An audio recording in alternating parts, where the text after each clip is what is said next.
Yeah, do you, because I know they brought forth, the leaders of Twitter and Facebook before Congress.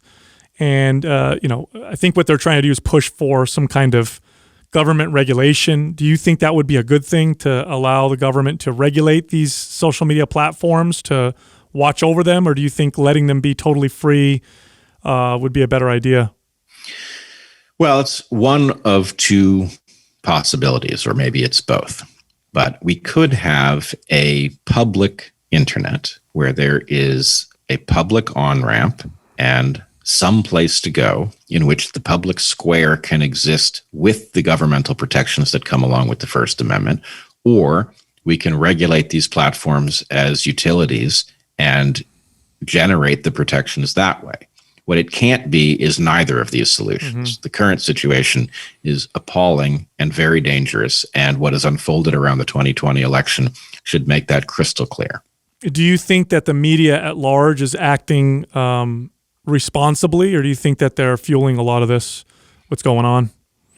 I believe they are acting in the interests of parties whose names we don't necessarily know, and they are shaping narratives, and they probably believe that they are the good guys and they are doing the right thing for the nation, but they are actually putting it in terrible jeopardy.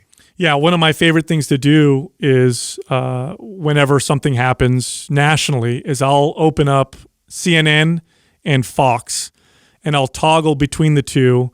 And I talk about this all the time on the podcast. I recommend my whole audience do this. And I say, just go back and forth so you can see the two narratives on the same issue. It's actually it's frightening, but also remarkably fascinating. And then now I'm at the point where it's comical, where I'll see the same thing presented so differently on two different news networks. It's crazy to me. It's insane. Well, I do the same thing.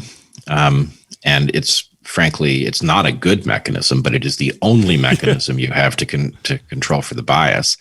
But I will say, in this election, I didn't see it. And this may be even more frightening. So the Fox News and the Wall Street Journal, in this case, seem to be on board with the same narrative about Biden's victory.